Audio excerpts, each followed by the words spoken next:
for 23,000 a year, the Dietitians Association of Australia were to use their members to influence, protect, and actively defend cereal, grains, and in brackets, even sugars messaging. So this is the problem, Nayiri, is that dietitians in Australia, and I think a lot of the dietetics associations worldwide, but in Australia in particular, it's not only their accrediting body, it's their regulatory body, and they provide the education. Mm-hmm. So if you're being given information to say that breakfast is the most important meal of the day, we have to have cereal, we have to have fiber, we have to have all of these things from the Dietitians Association of Australia. And by the way, if you don't do it, you'll be persecuted because they're the regulatory body. Mm. But I think when I spoke to some dietitians afterwards, they had no idea. They accepted that this information must be the right information because their diet it's a professional association. And the scary thing is that here we've got 4 cereal companies, major players in the food industry, determining what our dietitians, validate and sanctify. So this group specifically targeted targeted Low Carb Down Under, that David Gillespie, who I spoke about earlier. But Gary was the only medical doctor named on that document. And so then their hashtag was love cereal for brekkie. So I said, I support Gary. When the cereal for brekkie came after my husband, the mama bear came out. And I'd already been looking specifically at the cereal industry because of this man who worked for them, and in particular Sanitarium, which was the company that he worked for. Mm-hmm. And as I did more and more research into it, in my head, I knew, because in Australia we've grown up with Sanitarium Health and Wellbeing Company, Sanitarium Health Food, Weet-Bix. Aussie kids are Weet-Bix kids. And, this is just, it seeps into your whole being. You don't even think about it. It's just part of life. Aussie kids are Weet-Bix kids. So I did know vaguely in the back of my mind that the Seventh-day Adventist Church owned this particular cereal company, this Sanitarium, but I had not really given any thought to it. So when I realized that the expert witness was working for Sanitarium, I just started researching more and more about them, started researching more and more about the other influences on our dietary guidelines. So as I say, I started to realize it was a plant-biased dietary guideline, and where did the meat go?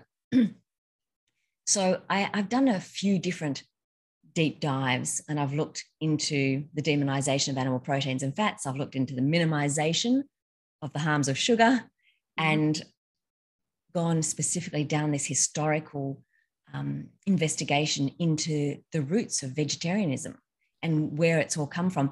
In fact, I've gone all the way back to the beginning of time. So, at the beginning of time, we've got the evolutionary theory, we've got biblical creationism and creation mythology, and that constitutes the beginning of time worldwide. And there's lots of different subsets in all of that, but that's basically where it's come from. And understanding the role of the Seventh-day Adventist Church currently, they were only incorporated in 1863. So this group in particular, in 150, 160 years, have had the most incredible influence on our dietary and health guidelines worldwide.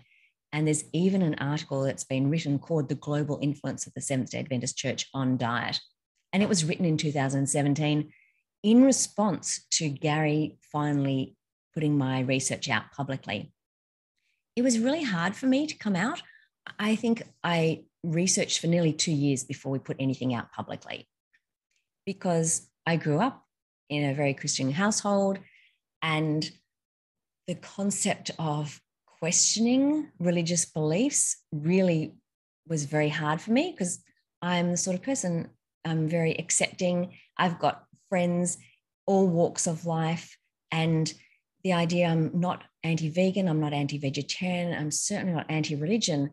And some of our best friends are of the Jewish faith, and they have very strict dietary beliefs around what's clean and unclean, and certainly the slaughtering processes of foods. So I was very respectful, I guess, in the way I have tried to research a church that I believe has so much influence on our guidelines.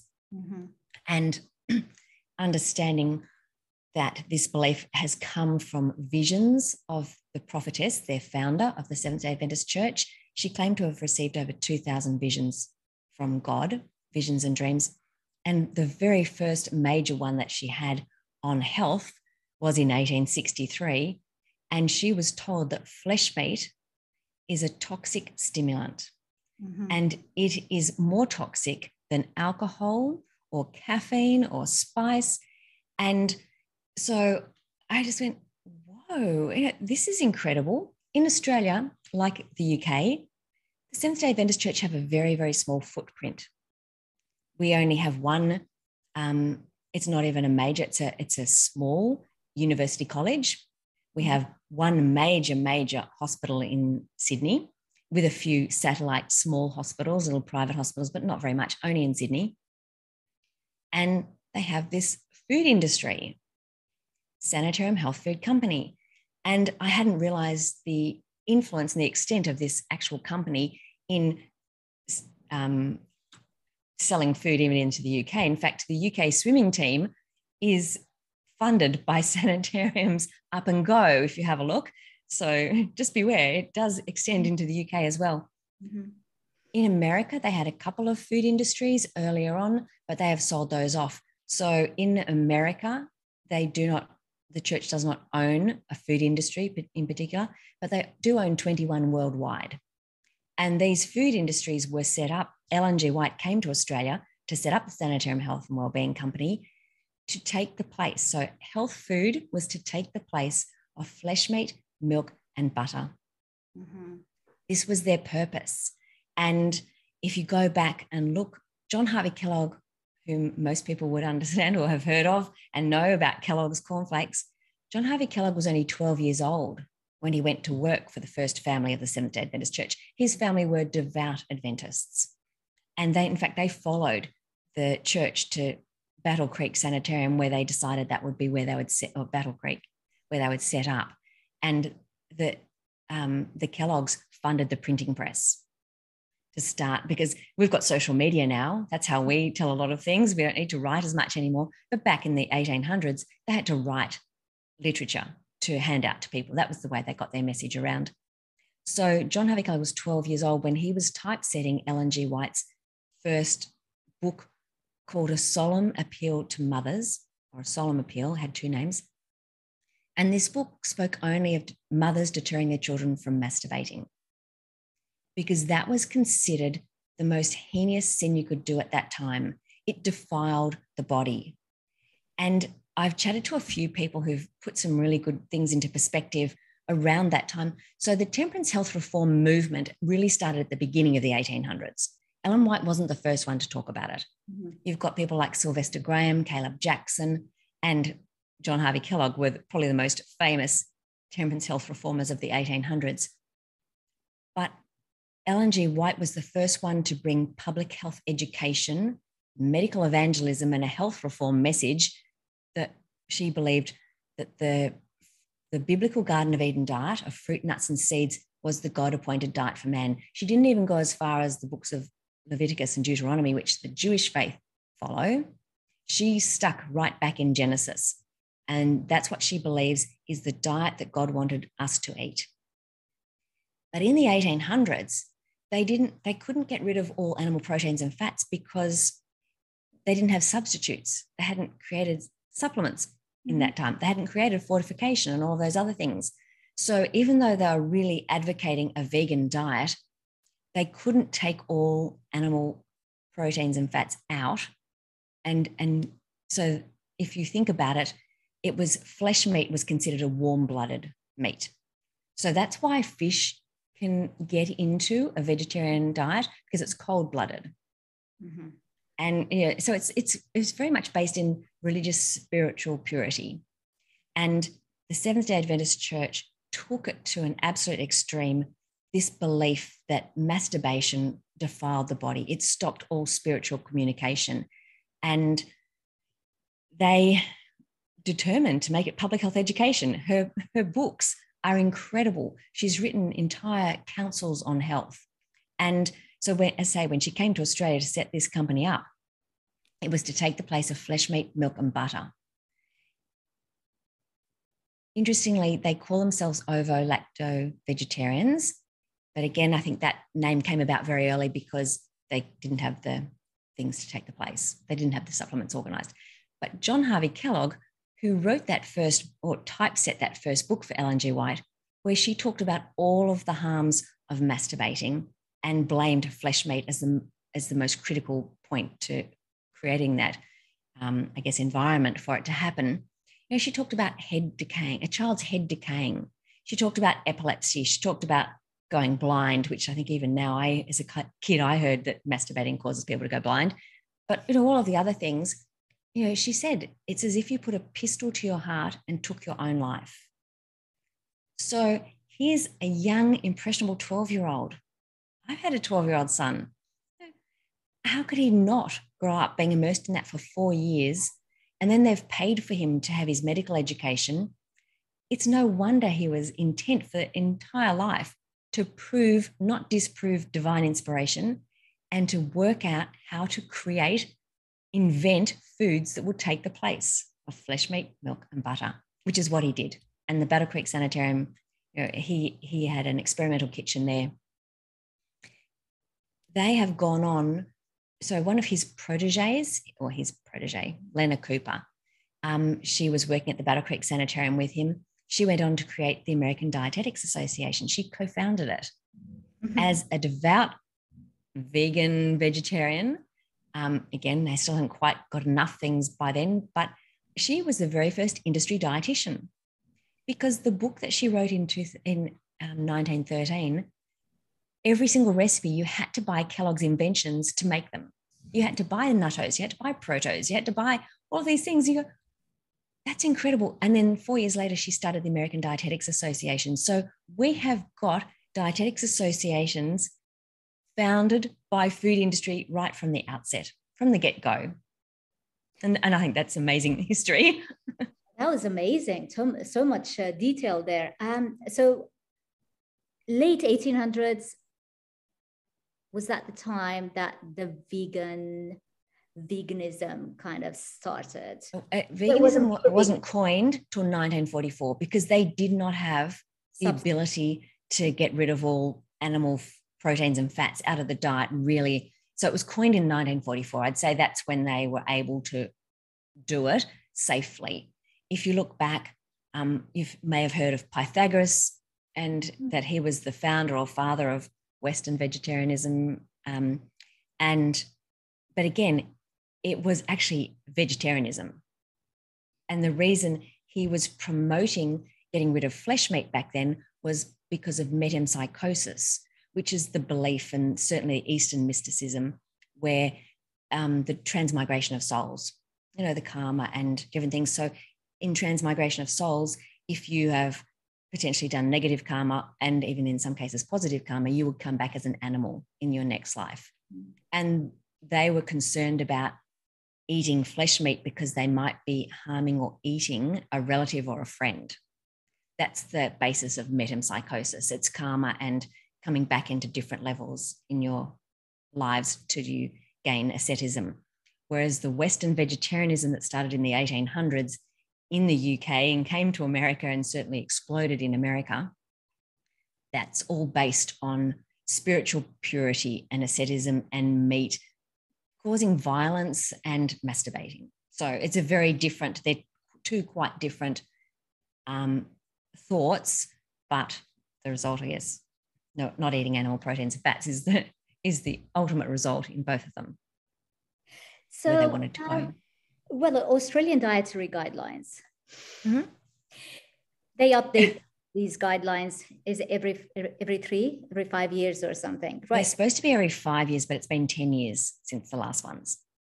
Okay. So who comes up with those guidelines now? Now that we don't trust that it's based on science, we know, in fact, now we know.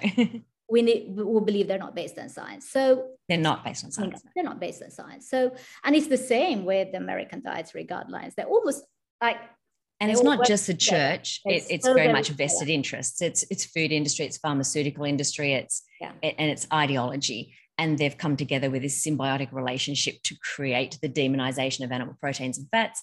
And that means that they can promote plant-based diets.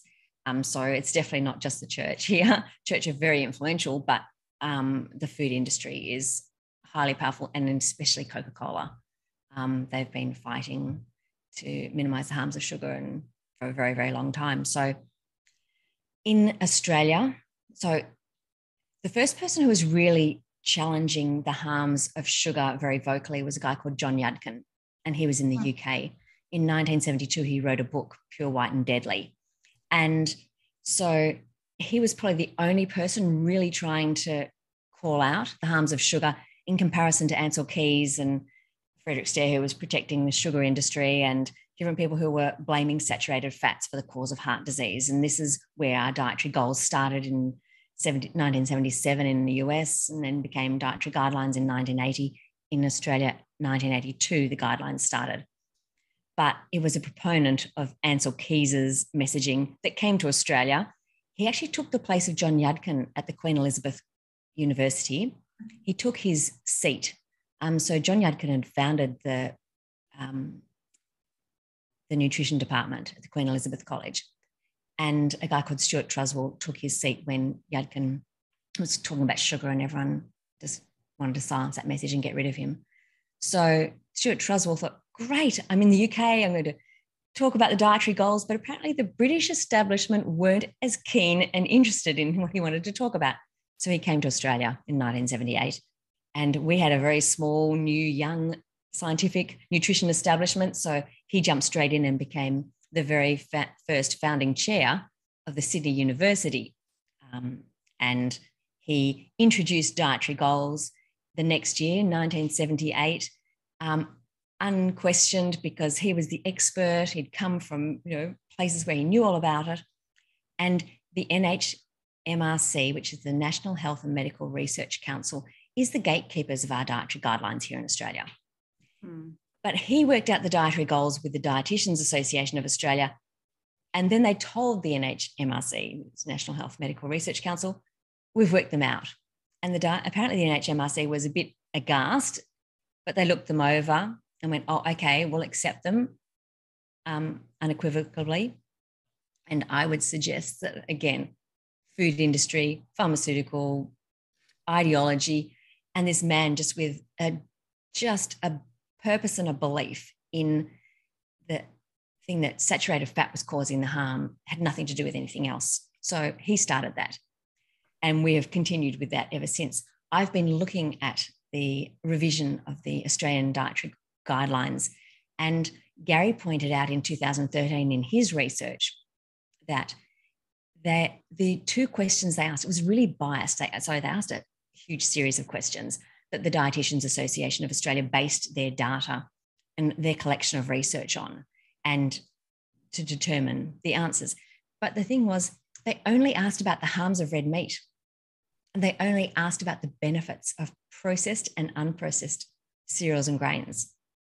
So how can you have a rounded discussion when you're not even talking about the benefits of animal proteins and fats, and you're not talking about the harms of cereals and grains? And there are a lot of people that are allergic to cereals and grains. Like, there are harms.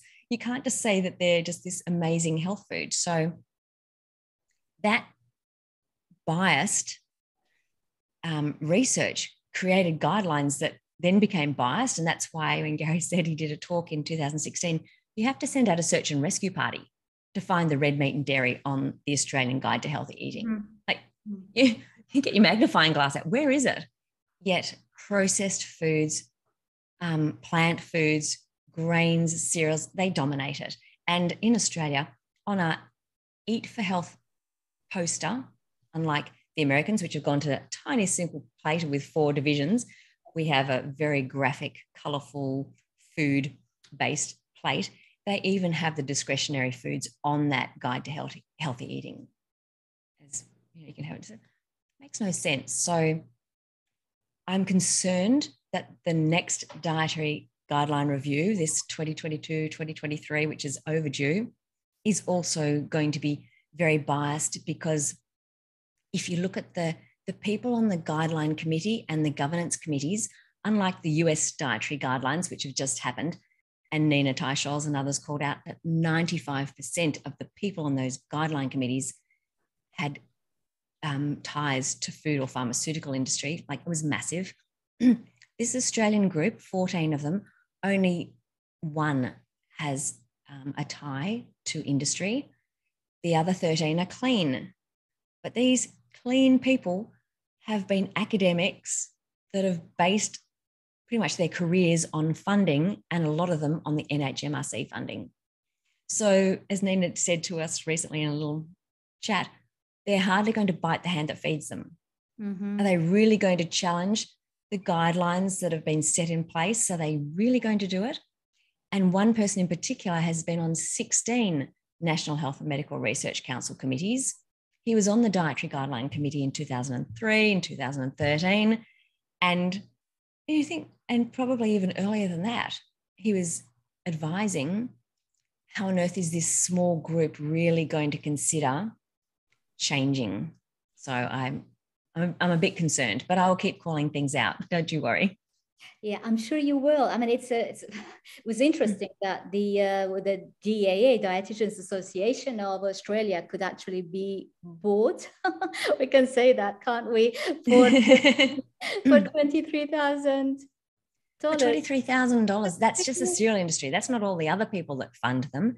Right. I actually made up a graphic when I was doing some of my earlier work, and you can fit a lot of the sponsors on DAA.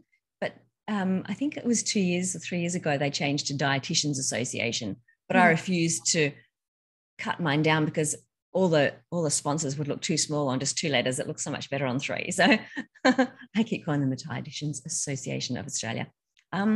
Yes, I think it's very concerning. And when you look at a lot of the things, so there was a study done in 2017 on the NHMRC, that National Health and Medical Research Council.